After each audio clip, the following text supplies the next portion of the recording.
Hello to everyone tuning in to our online demo week here at Newchip Accelerator. My name is Nick Martillotti, and I am the operations manager here at Newchip.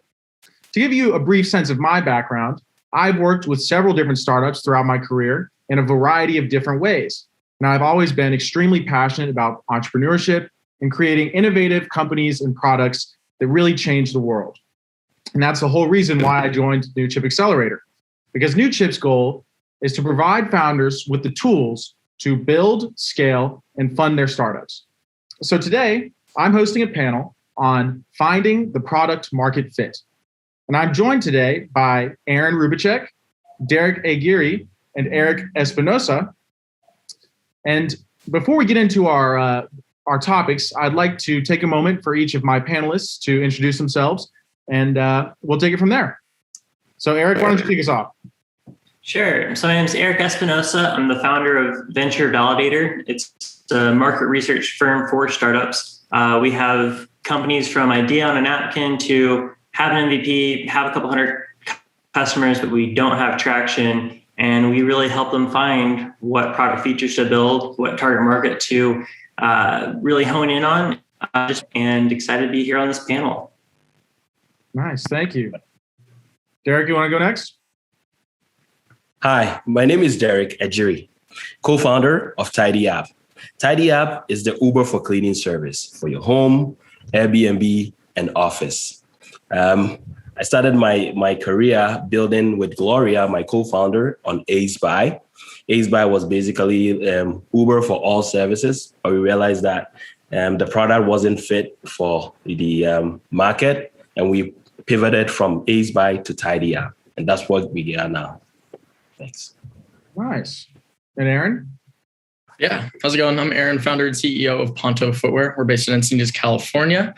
We provide hybridized sustainable footwear, looking to take products that would otherwise have occasional use cases in your life and creating hybridized footwear to help you do more with less. So our first silhouette is sort of a hybridized, what we call dress sneaker. So it looks like a dress shoe up top, feels like a squishy runner down below, made out of recycled leather, sugarcane foam, and eucalyptus tree pulp.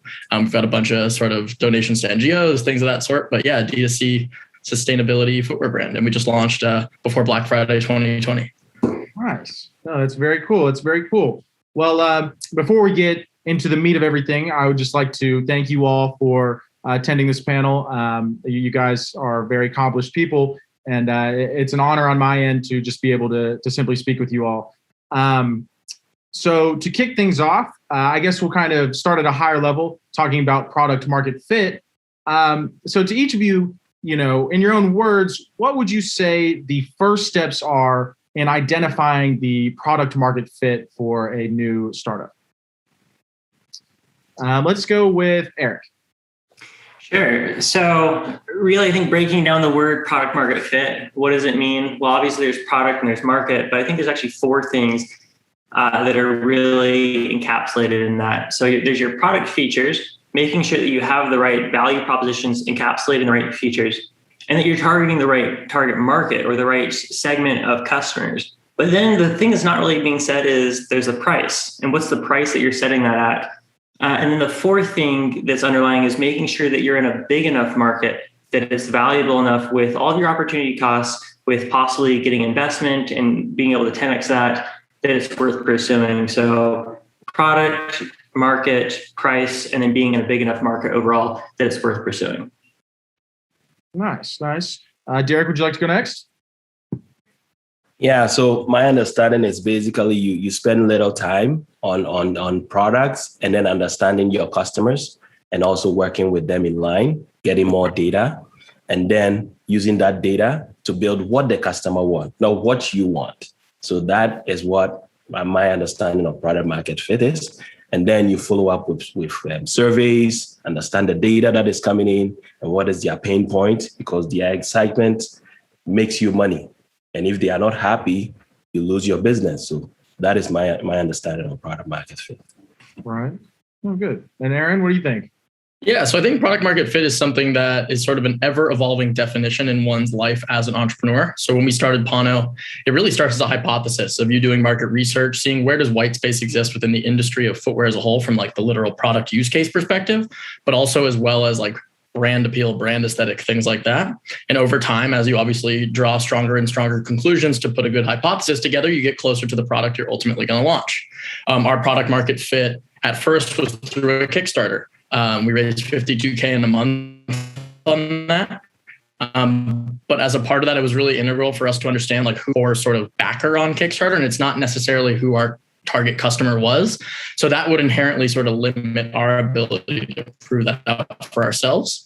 But in terms of how this has evolved over time, being about 8 months into launch, we did this big reconciliation of, does our Instagram following and brand following in general align with, the first 2,700 customers we've had from gender, age group, psychographic, lifestyle habits, things like that, and seeing if the two intersect versus them splintering.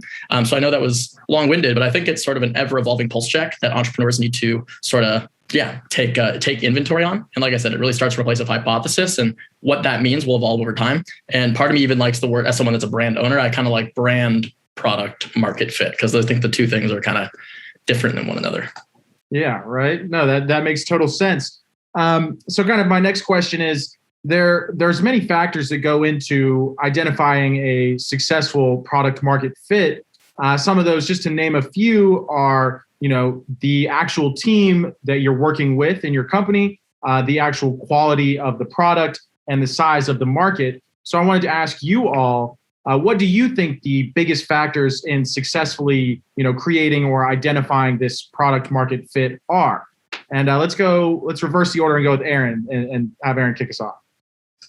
Yeah, totally. I would say, once again, this always comes from the lens of the consumer brand that we launch, but I would say it really, like at the stage that we're at, it's our ability to prove that we are substituting for something else that a consumer would otherwise be buying. So we very much feel that we, at least from a product use case perspective, fit in at sort of the intersection point of like a Cole Haan and an Allbird. And it can be as nuanced as like looking at feedback on your actual Facebook ads and Instagram ads and looking at what people are commenting in, the reviews you get. And then also after that, it's like repeat purchase. So I think we've definitely proven that for ourselves. We have about 8 to 10% per week repeat customership this early on. So good lifetime value potential. But yeah, I think it really comes down to, are you creating something better than already exists to the point that a consumer, either B2B or B2C, is willing to take the risk on you to explore of, are you a sufficient and better substitute than something that already exists within the space? So that's how I would define it as what's most important to us. For sure. Derrick, you want to go ahead? Yeah. So what the most important thing is that the founders have to have grit, and then the product structure team, and then they have to have the ability to launch. I've seen people just keep building and building and building, expecting to build a perfect product, and that it's really going to go bad. And then and you have to understand that you need to know your market size and then what really is the pain point. Yeah. Nice. Yeah, I think really building off both those. So we've tested product market fit with over 100 clients, entrepreneurs that have ideas, and most of them fail because they don't have unique enough ideas. So I think what Aaron's really saying, you got to find white space. You got to find where it hasn't been done before. And how can you identify the value proposition that's not being delivered? And does your solution actually deliver that? Does that resonate with the customer enough that they're going to switch from the alternatives and go to your product?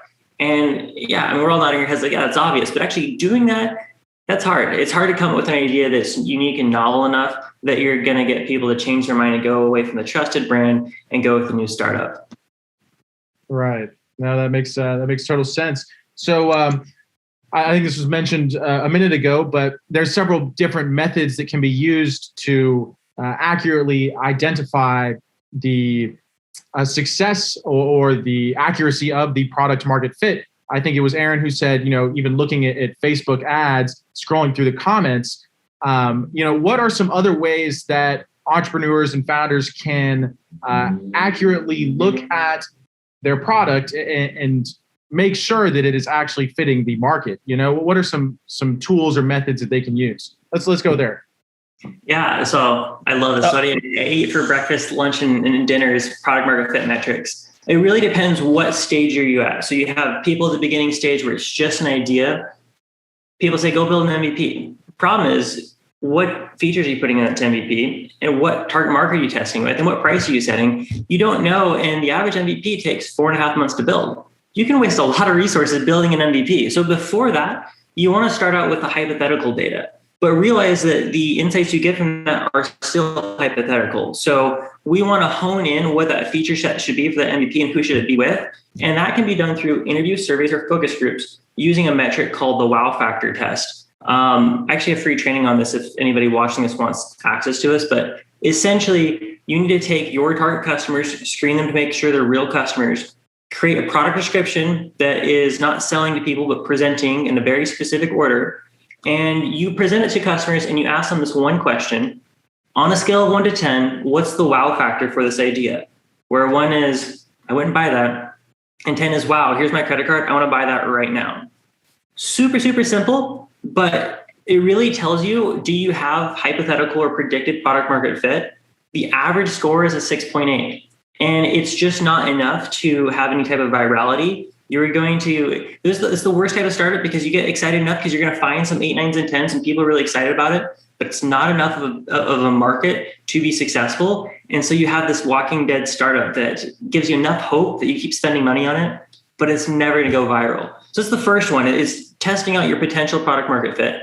Once you now actually have customers, if you've heard of the Sean Ellis test, I think it's a really good test to measure. It's very similar to the wow factor test. You're just reversing it. You're asking people, how disappointed would you be if you could no longer use this product or service? There's 3 groups also where people would be very disappointed. You need to have at least over 40% of a market segment saying that. And if not 40% of your customers are disappointed, you don't have product market fit, but you might be able to subset and say, hey, look, the females are very disappointed, but not the males. So we have product market fit with this smaller group. And I'd say the third test is we keep going. So first, would people want to try your product? That's the first thing. Then, okay, they've actually tried your product. Would they be disappointed if they couldn't use it? And I think Aaron kind of mentioned on this, it's the referral aspect, the coming back. Are they going to refer their friends? And so that's where I say something like David Benetti, he's got something called the WOM prom score. It's word of mouth promotional score. A really simple way of saying that 40 to 60% of your traffic for new customers should be coming from unpaid sources. And that's evident by conspicuous usage where other people are seeing your product. So every time you pay for one person, one other person is coming to you. And there's some metrics on that. So really measuring along, should I keep going? Have what I built? Is it actually resonating with the customers? And you can actually pair up each test with the one before it. And maybe you're getting predicted high scores, but you're getting low actual scores. If there's a gap there, now it's very obvious to see you promised this value proposition, but you didn't deliver this value proposition. That's where you focus. Oh, that's great. That's great. Let's see, Derrick, you want to jump in here?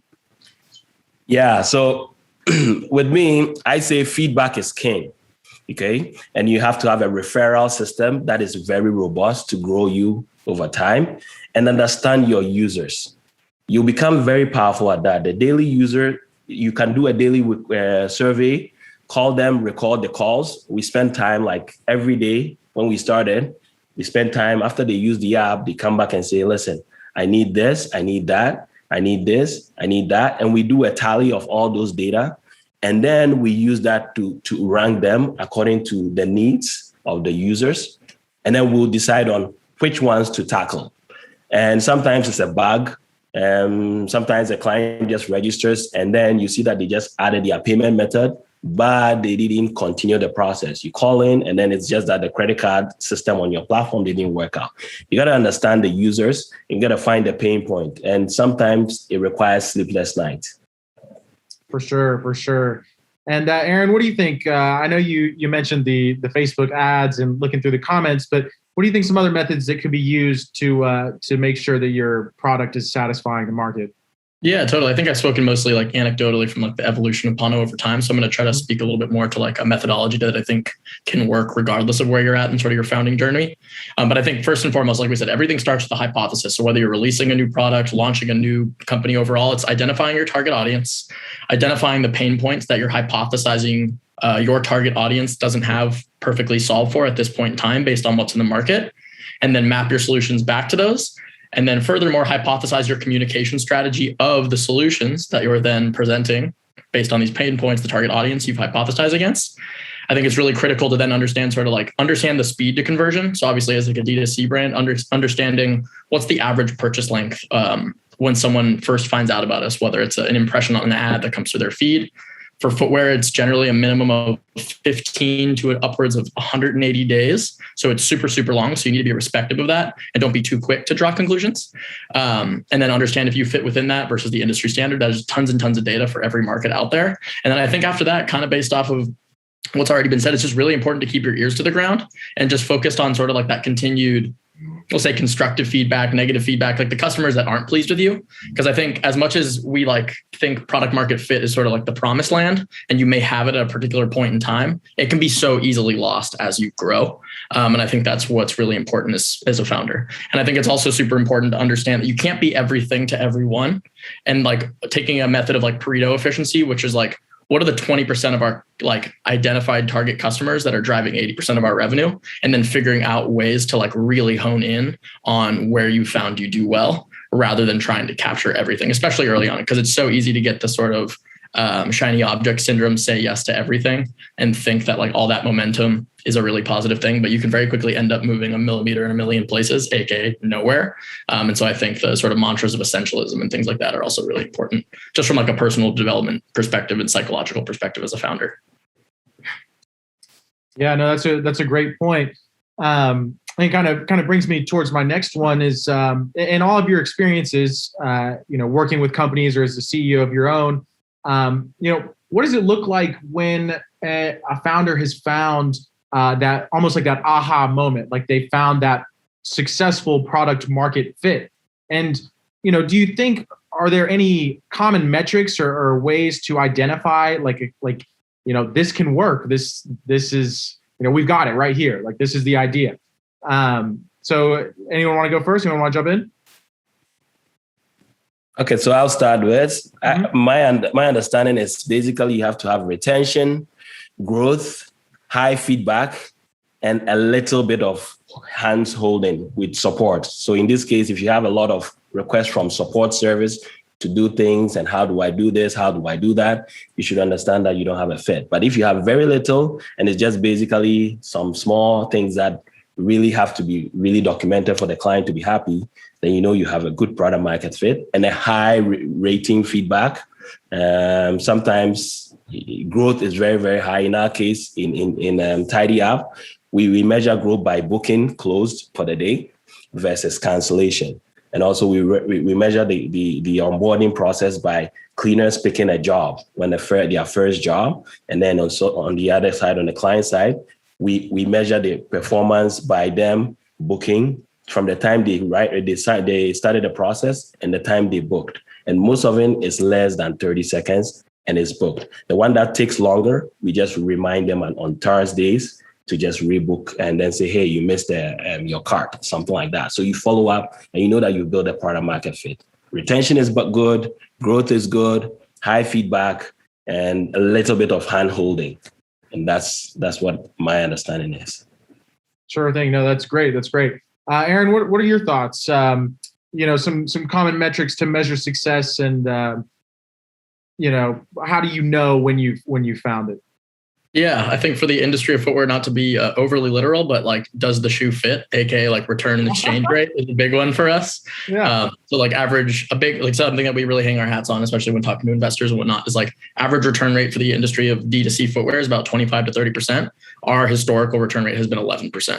And so that's been really strong. I think at the same time, it's really to take a kind of completely different look at like, if product market fit is really like this ultimate goal of like, have I made it? Is there something here? It's really important to also look at like employee turnover and employee retention. Cause like when people ask like, what is a brand at the end of the day? It's like a brand is the people that are behind the brand. And if you're effectively keeping people around to get behind the mission that you started, the product that you're creating, I mean, that ultimately is like the product is the experience itself and the people that are building and putting these other physical products into the world. But like, if you can't keep, employees or contractors around, like the product of yourself clearly needs to either work on itself or completely rethink how it's culturally approaching to build a team.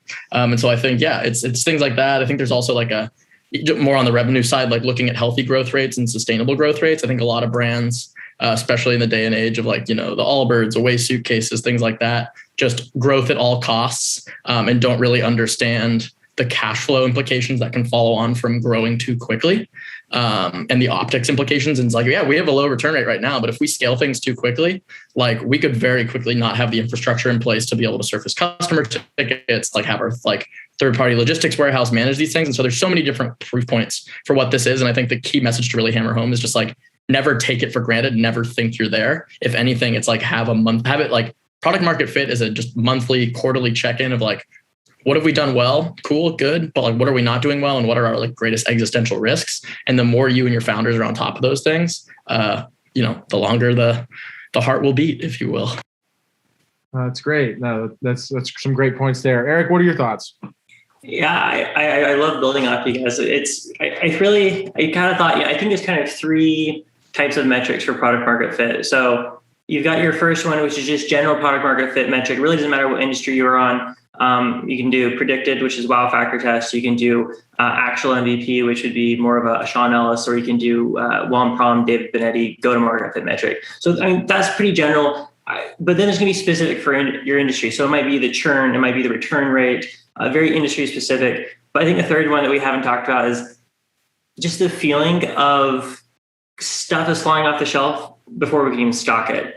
Most people don't ever get to product market fit. And when you get to it, there's not even a question, do we have it? It's so obvious because you're trying to fulfill on a Saturday night and you're just booked your whole calendar trying to fulfill. And that is such an awesome feeling. Very few people ever get there though. And so it's, hey, can we measure where we're at on a month-to-month basis and are we improving? And ultimately, when you get there, For sure. That's an awesome response.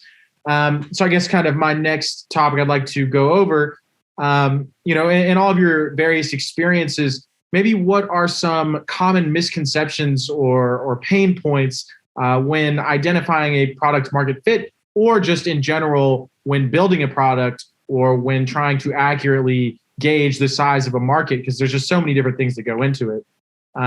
Let's hear from Aaron this go round.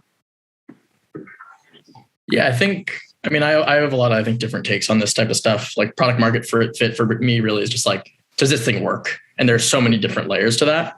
And so I think, common misconceptions, to go, entrepreneurship 101 back to college, like metrics driven things, the MVP model, revenue, like all that stuff's really important. But I think something that's really under discussed that's kind of coming in vogue recently is like just general founder health. It's like, does this situation for you, like at least me, like being the founder, work for me? Because at the end of the day, it's like everything starts with you essentially, not like in a self-centered way and stuff like that. But it's like, if you're not okay, like that can slowly metastasize into other things. And so I think one of the biggest misconceptions is that like, it's this academic sort of textbook revenue driven lens. And that's totally an element of it. But the other side of things is like, do you fit for the situation you're in? Like based off the lifestyle you want for yourself and the vision you're seeing for yourself, like does the short-term sacrifice you're putting in to build this company long-term, like work for like what you're trying to build for yourself?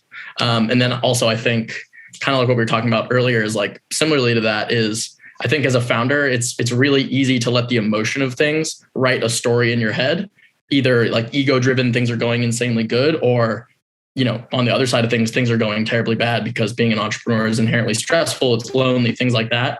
And so I think having a group of people around you to really hold you accountable, and ensure that like you have things in your daily practice and your routine that like keep you clear visioned and like actually focusing on having a rational interpretation of reality, because having an irrational viewpoint, whether on things going too well or things going overly bad, is just as unhealthy. So yeah, different kind of take, but kind of my. Yeah. Derrick, what do you think? What are your thoughts on some common, misconceptions or thoughts when building a product or identifying that product market fit? So the understanding is basically don't expect someone to throw money at you if you've not thrown money at your own business. Okay, so the first thing is some people go in and say, the first thing I want to do is raise money and then I'll get the business to that level. If you can't use what you have, you can't get what you want. And people will not put in money if you don't even believe or invest in your own product. And then there's another thing that involves, these things involve time and patience, and you got to have the grit. Sometimes you make a lot of mistakes. Don't then people will feel like, okay, I'm going to just launch this. And because I like it, it's going to be very, very better, or everybody is going to use it. But then you come back and you realize nobody even realized that you launched. And then you got to go back to the drawing board and figure it out. So it's a painful process. We spent $250,000 on AIDS buy, and we had to shut it down and then build Tidy app.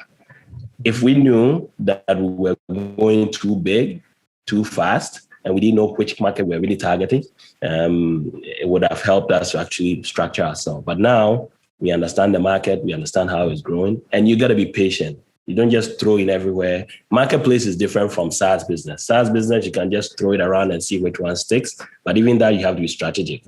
But marketplace, it's a chicken and egg strategy. You got to know what to do, how to do it. And it's very, very painful. Anybody wakes up and say, okay, I want to start a business. You have to think through it a lot before you start a business. You know, I left my job that was paying me over $180K just to do this business. It tells you that I really want to invest in my time and my resources on this product. Awesome. Yeah, I'll go next. Common misconception. So I work with a lot of entrepreneurs, and then I also have students that I teach. And the funny thing is I see so many people who are trying to be everything to everyone. And when I teach them, hey, here's some tools of how you can go test, they come back, they get a low score, and they ask if they can have permission to maybe take a group of customers who are on the fringe and say, I don't think they were actually a customer. Can I take them out of my score? Is this yes? You can fire some customer segments that aren't fitting your product. You don't need to build a feature set that's all comprehensive. And having that permission, that authority allows you to really narrow in on a key group of people. Again, making sure this group of people is big enough. That's the market part, the market fit of making sure it's a large enough demographic to go after. But go ahead and build a really, really good product that those people are not just going to like, but they're going to love. And doing that, you have to ignore a lot of other customers who you could service if you did one more feature here or one more feature there or a different pricing plan, but then you're diluting your value propositions and you don't have something that resonates and really penetrates through all the noise. That's some great insight. Thank you, Eric. So for my next question, Derrick kind of mentioned this earlier about, throwing a large amount of money at his company and then, realizing that it just wasn't going to work out and, eventually pivoted and built Tidy app to what it is today. So I guess my next question is, how do you know when it's time to change your strategy and either, start over and build a different product or maybe target a different market? And so, since you maybe have some experience, Derrick, I'd kind of like to hear your insights and what kind of caused you to take a step back and maybe realize like, hey, maybe we should change some things up. First of all, when you're starting your project, you have to have enough data. And what we did was when we started, we didn't have enough data and we were just going across everywhere. But then we had to build an analytics platform behind the scenes to understand which pages the client liked the most and what was really working and where their pain points were. And we used a tool called Firebase to build the analytics of how their behavior was. And we used a bit of Google Analytics to understand the market structure. Because you got to get data. Data doesn't lie. You can have a very good product, but if your data is telling me that nobody is even coming to click on your website, then we have a problem. You can have a cool thing in your basement, but that's for you. That's not for the world. So that is where we realized that we build a mobile app for developers and designers to come and connect with clients. But then again, developers and designers use computer.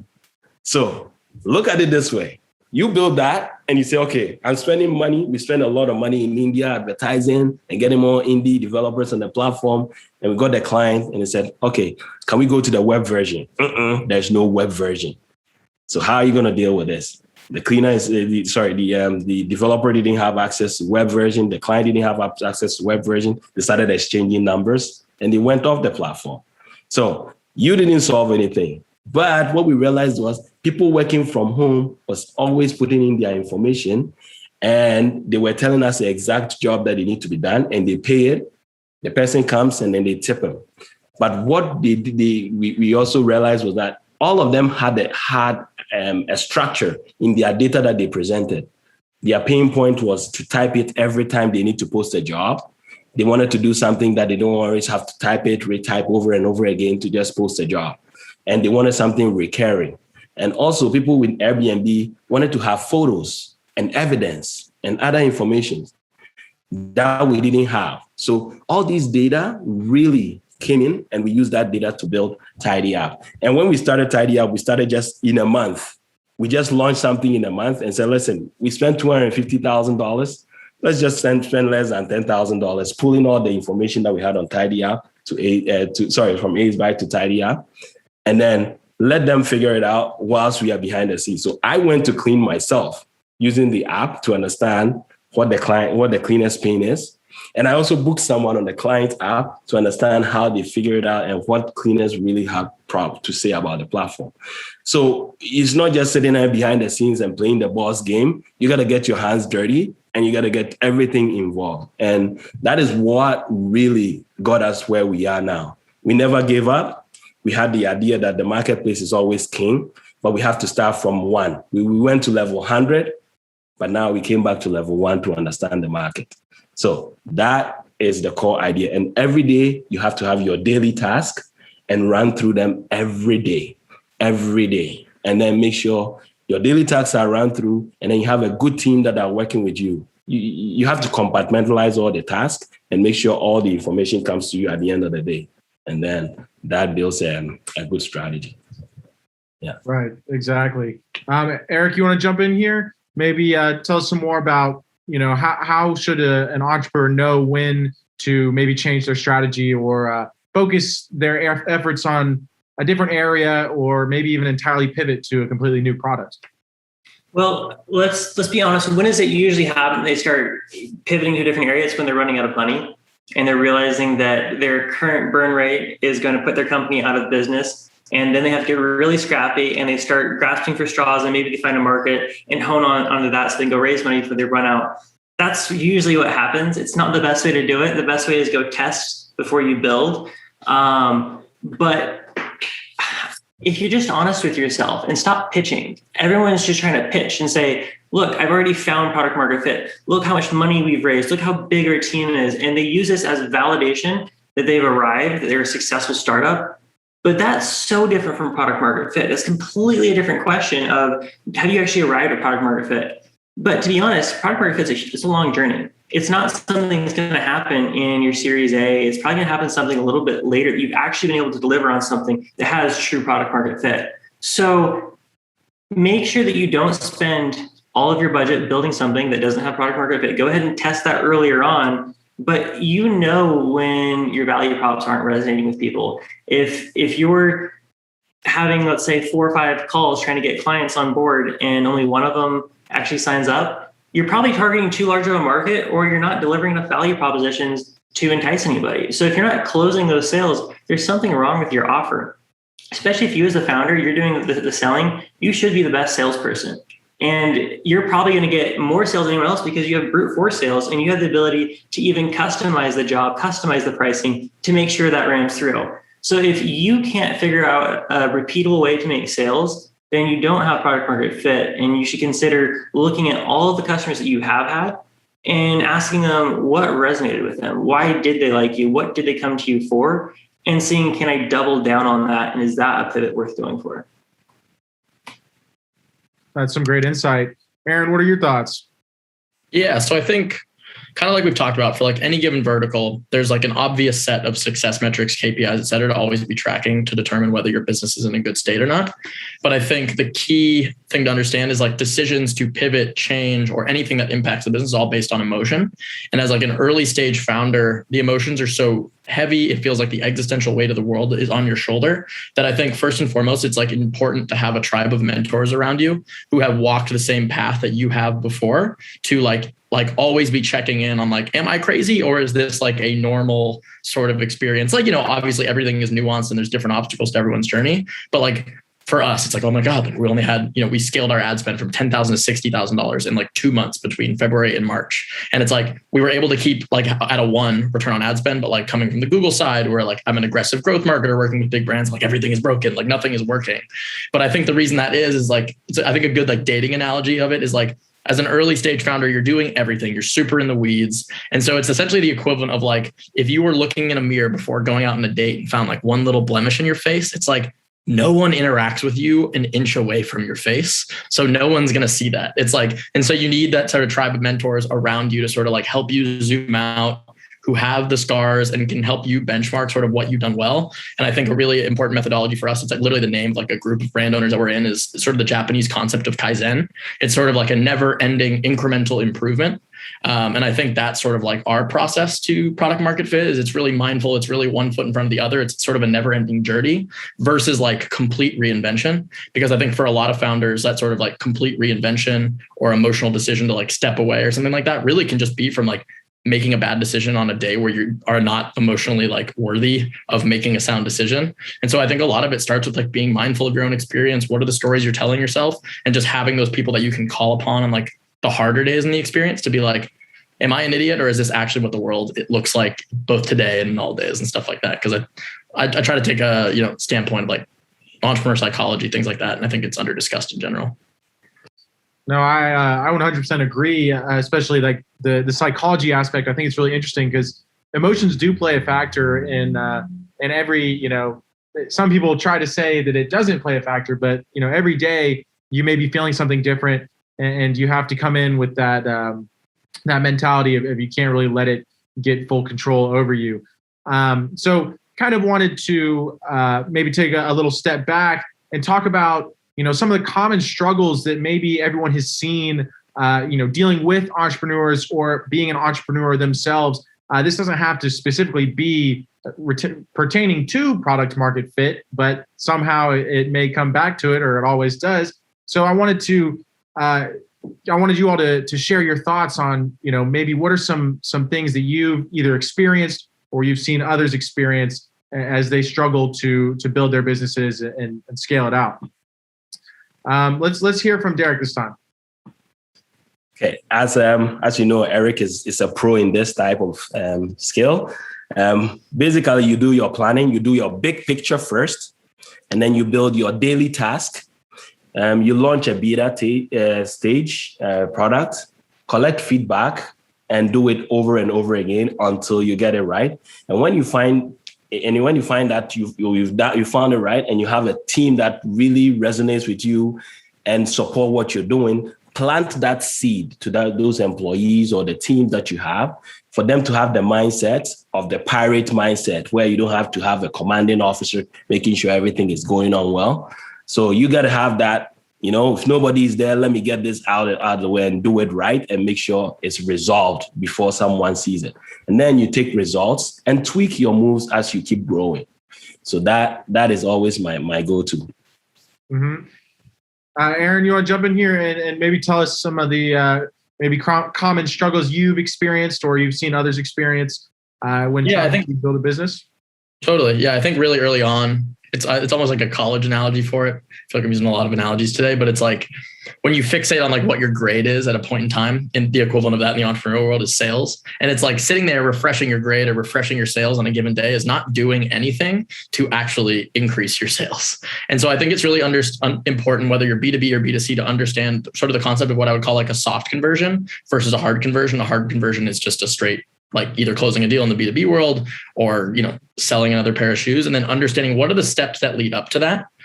Because I think as much as we try to put data to everything, and there's a whole world of data in the wake of Facebook and things like that. I think in a lot of ways, things like Facebook's ad platform have really actually dumbed down the complexity of the actual client experience, where everything's just like one single cost per result. And like for brand owners, they can just think that like there's this whole tribe of people, I'm a new brand, that are just out there waiting to buy my crap. And it's like, no, it's like no one knows what your brand name is, what you stand for, what your product is. And there's this whole communication journey. And so there's soft signals of like, what's the average number of pages that someone views on my website when I'm generating net new traffic to my site? It's a great proxy for the fact that like you're providing a valuable experience to the right person to the point where they're learning more. And I could go on what those soft signals are, but I think it's really important to just deconstruct the journey overall versus just always watching the water boil because that doesn't do anything. Yeah, no, I love the analogies, Aaron. I think they're very easy to understand and a lot of people can relate. Eric, tell us about some of the common struggles you've seen. I know you've worked with tons of entrepreneurs in your career. Maybe highlight some areas that you've seen that people really struggle with. I think the biggest thing is realizing that not every idea can be successful, and that's okay and that's expected. So many people, they think, oh, okay, if I make this change, that change, eventually I will be successful in this business. And I think that's the wrong mentality. That you as an entrepreneur, you will be successful. If you relentlessly apply correct principles, eventually you will be successful. But this business that you're currently in might not be the right business. Most likely it's not. I mean, statistically speaking, most startups are never going to find product market fit. So you don't want to be the one that wastes all of their life savings, all of their time on this startup. If this isn't the one that goes and is successful, you only have so many at-bats in entrepreneurship. So you want to go ahead and practice with smaller budgets, with smaller timeframes to really iterate and find out if you have product market fit. So myself coming out of college, I had tested 12 business ideas. Some of them it took 9 months, shorter, some took a couple of weeks until I found one that had enough product market fit. Actually, it was in the process of testing all these business ideas, I came up with processes to iterate on that. That became a side gig. It was a consulting job, which eventually became my full-time thing, which is Venture Validator. So just if you keep on and be successful as an entrepreneur and learn the right skills, but put in timeframes, put in budget frames that you're not going to go past this unless you see these metrics happening, and focus more on you as the founder.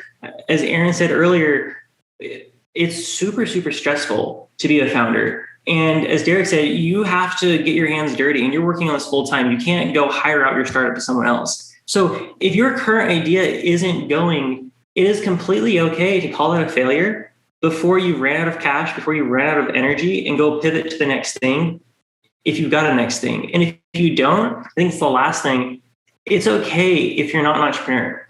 So many people look at entrepreneurs in our society and we put them on pedestals, but the reality of founder depression and how many people are thrown against the wall and break, we don't talk enough about that. It is crazy, insanely hard to be an entrepreneur, and most people should never get into it. And that's okay. There's so many people saying, hey, either you build your own dream or you're going to be hired to build somebody else's dream. We all have different skill sets. We all have different things that we can offer this world. And as startup founders, I'm sure you guys would agree, we could not build our startups without other people who fit into these other roles who would be terrible founders, but are absolutely fantastic at operations or sales or marketing. And so there's no shame, there's no stigma if entrepreneurship isn't the right thing for you, or if this business isn't the one. Keep trying, but within the realm of being logical. No, those are some great thoughts. Thank you, Eric. I'm checking the time here. I believe we're starting to run out of time. But before we ended things, I wanted our guests to answer one last question. And basically, are there any parting words or pieces of advice or maybe thoughts that you all would like to share with the founders that are watching this and that are currently in our accelerator? I know many of you have been in the position that they are in, and is there anything you would just like to share with them? And I'll let whoever wants to jump in here, go on ahead. Pick this one up. I think I think shows like Shark Tank and podcasts like How I Built This and found like books like Shoe Dog really over glamorize the startup experience in general, but also at the same time make people think that it has to be this like extremely perfect sequence of events and like feel good opportunities where like it's super easy for a founder looking backwards to like talk. It's like the Steve Jobs speech of like looking backwards, it makes sense about how all the dots connect, but looking forward, it looks like an absolute like just cluster. And so I think it's really important to understand that like it's going to be a messy journey, but like that is a part of it. And also as a part of that, I think one of the biggest misconceptions is because of entrepreneurship narratives and like that's a whole entertainment industry now is like people think you have to jump full time onto a startup immediately. And the majority of times like failure is just because entrepreneurs have given up on something. It's not because something has technically failed. And what it shows is like people that start a company while simultaneously still working full time actually like 4 to 5x their chances of success because you yourself have the psychological safety of knowing that you have an income coming in, especially if you have a family or other people depending on you. And then you also have the ability to budget out and set aside, an appropriate allocation of resources to push this thing forward. Of course, that comes with the willingness to like work longer hours. It's going to be sort of this funky, mind swirl of sorts. But I think that's something that's really important too, is just like understanding when is the right time to take the leap versus thinking that it's like this snap decision, like I'm going full time tomorrow, because like abundance mindset's huge. If you're that entrepreneur that like is forced to like, you just dry yourself up on cash, you're not able to eat properly, exercise properly, like say goodbye to like anything for in the form of startup success, as opposed to like hedging your bets and still working full time while you pursue something for the first couple of years. Yeah, I want to second that. I think that's really, you don't need to go quit your job right now until it gets to the point that hopefully you're making enough money that you can even make that shift, or at least you've validated enough that you go make that shift. But if you look at, I think one of the things we alluded to earlier is kind of the timing on things is really important, and it's something that we don't talk about. If you look at these different entrepreneurship movies and whatnot, a lot of times external events happen and the timing was just perfect. And as entrepreneurs, there's really 3 pieces. If you look at a Venn diagram of things that we see these huge successes, it's the skill set of the entrepreneur. Then you have the market timing. And then you have the persistence or the ability to wait for that market timing to be right. And the skill set of the entrepreneur, that's the only thing we can really control. And so learning as much as we can, lean startup, coming to Newchip, getting all that accelerator information, getting the mentors, working on yourself, maybe practicing with a couple of startups that end up failing, all of that is something you can control. But what you can't control is timing of the market. Look what happened with COVID. Look at how many businesses like Zoom skyrocketed. Look at how many businesses just got killed. So you really don't know, which is why you go with that third piece, which is persistence. So having your cash flows, or your financial situation, so that you can wait long enough to go through the pivots, to go through the changes, so that when a market change does happen, you're actually ready to take that opportunity. Yeah, thanks, Eric. Now go ahead, Derrick. Yeah, so my perspective is you have to have a great entrepreneurs around you, how to manage people and evolve with the market instead of fighting the market. We see people trying to fight the market every time, but the market is so strong. You got to evolve with them. You have to swim. Like, I don't know, there's a saying somewhere you have to swim with I don't know what they did, but I'm going to remember it later on. And when you launch, you have to know when to launch at a particular area, understand the demographics before you move forward. And then cash is king. You got to know the difference between cash flow and profitability. You may be profitable, but you have nothing in the bank. You got to know when to actually make the decision to have your cash evaluated, when to hire, and then how to play around with your cash. Profitability comes in at every time, but cash is always king. That's great. That's great. Well, I'd like to wrap things up here. Starting to run out of time. So I'd like to take a minute and just say thank you to you guys for joining me here today. It was an absolute pleasure. I really enjoyed getting to cover these topics and just get to, pick each other's brains a little bit. I'd also like to say a special thank you to everyone who is viewing this panel through Newchip's online demo week. Just thank you again. And that's it for me. We'll see y'all later.